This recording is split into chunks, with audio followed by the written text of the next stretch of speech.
일본 도쿄의 방위연구소엔 100년 전의 상황을 정확히 알 수 있는 문서가 있다.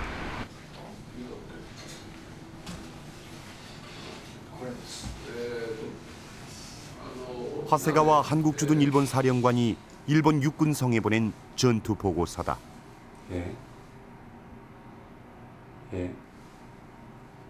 대한제국군의 항쟁이 시작된 지 일주일 후인 8월 7일 작성된 보고서로 시간대별 기록과 병력 투입 상황이 정확히 남아 있었다.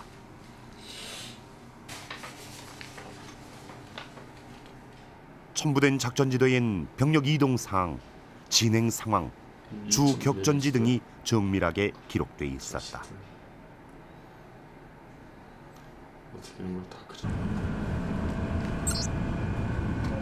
당시 사건의 현장은 남대문과 소공동 상공회의소 주변이었다.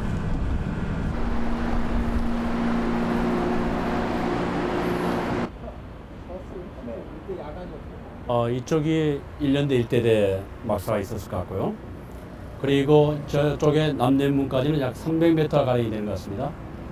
그리고 이 도로를 저 반대방향으로 봤을 때 이쪽으로 2연대 일대대가 위치했을 것으로 보입니다.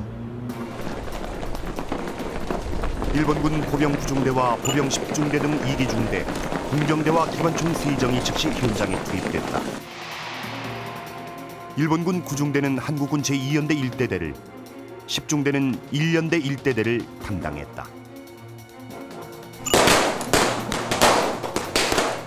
대한제국 군인들은 적군이 접근하자 맹렬한 사격을 가해 접근을 차단시켰다.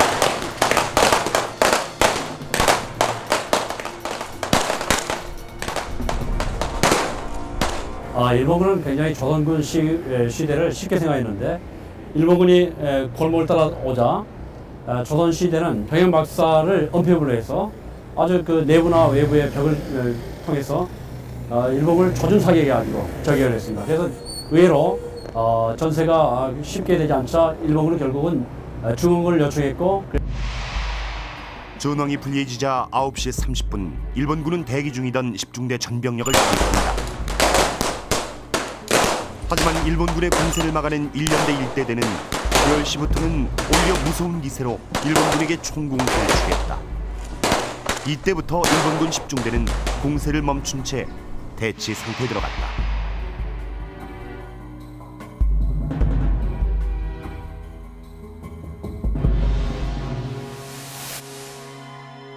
이때 한국군은 큰 위기에 빠진다.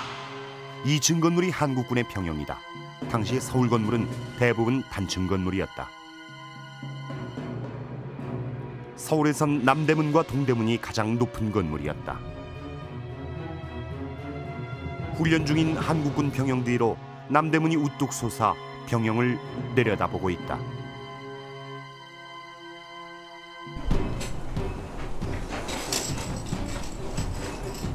바로 이 남대문 성루에 일본군이 기관총 2정을 내걸어 맹렬한 사격을 한 것이다.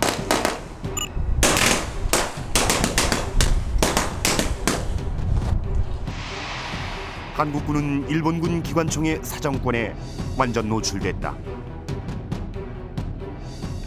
바로 지금 공사 중인 남대문으로부터 약 30m 지점에 2정의 기관총이 거치되어 있었을 것이고 거기로부터 300m 지점인 저 병영 박사를 향해서 정조준을 한다면 반드시 이 사거리권 안에서의 기관총 사격이 가능했을 것이다.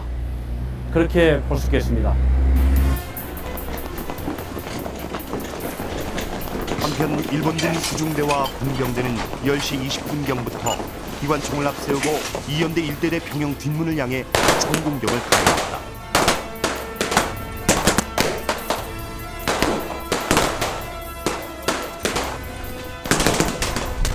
일본군은 수차 돌격을 감행하지만 한국군은 벽과 창문을 이용해 집중 사격했다. 고전이 계속되자 일본군 지도부는 일본군 12중대와 7중대 병력을 증파한다. 증원부대인 12중대를 고전하고 있던 제9중대에 붙여 한국군 제2연대 1대대를 집중 공격한다.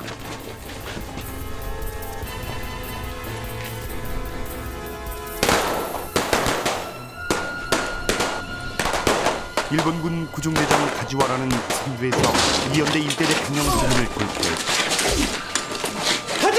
하지만 가지와라와 함께 영내에 돌입한 일본군은 한국군의 집중 사격에 노출됐고 가지와라는 절명했다.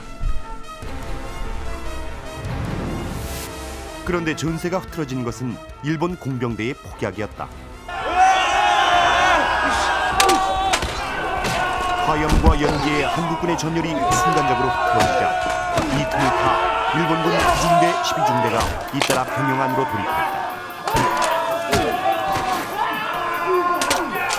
전열을 가다듬은 한국군은 치열한 특병전을 벌였지만 전황은 돌이킬 수 없었다.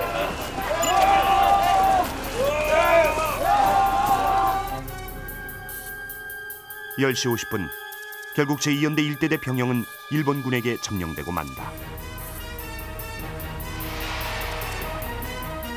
그리고 제2연대 1대대 병영이 함락되고 일본군 제7, 9, 12중대와 공병대가 증원되자 한국군 1연대 쪽을 공격하던 일본군 10중대는 총공세를 취한다.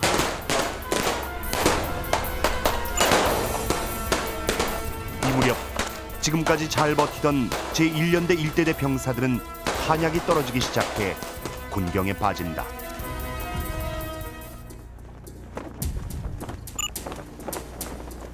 제1연대 1대대 병사들은 결사적인 항전을 벌였지만 결국 11시 50분경 일본군에게 병영을 내주고 만다.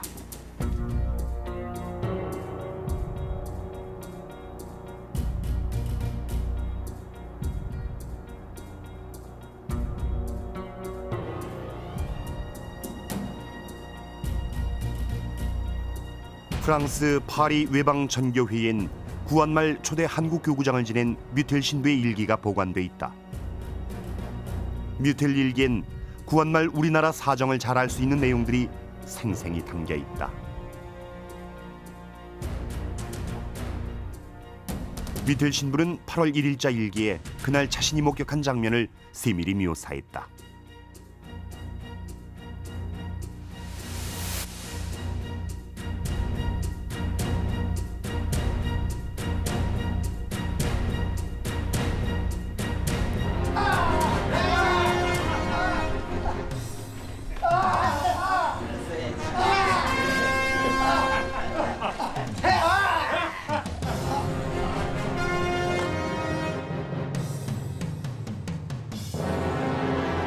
외신들도 이날의 일들을 긴급 타전했는데 1907년 8월 4일자 르뿌띠 주르날의 전면 사파는 마치 8월 1일에 격렬했던 시가전이 우리 눈앞에서 펼쳐지듯 생생하다.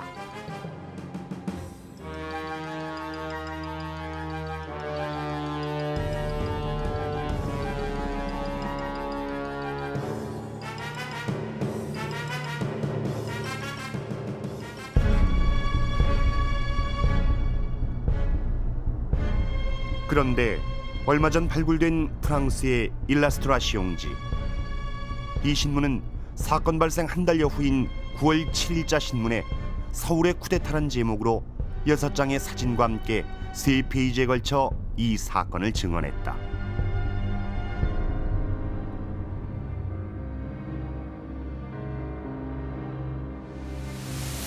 포로가 된 한국군이다. 손이 묶이고 굵은 밧줄로 목이 감긴 충격적인 모습이다.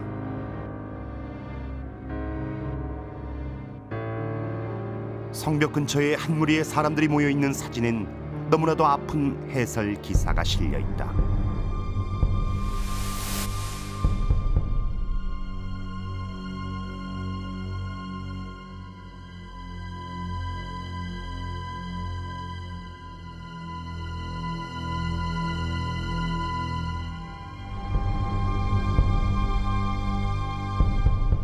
그것은 1907년 8월 1일 조국을 지키려다 죽은 고귀한 대한제국 용사들의 버려진 주검들이었다.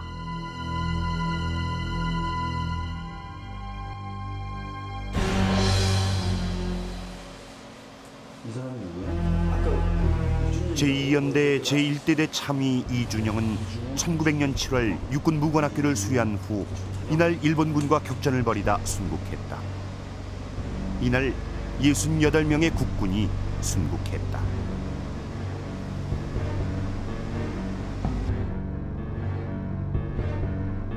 1907년 8월 1일 기울어져가는 조국을 사수하다 산환 국군들.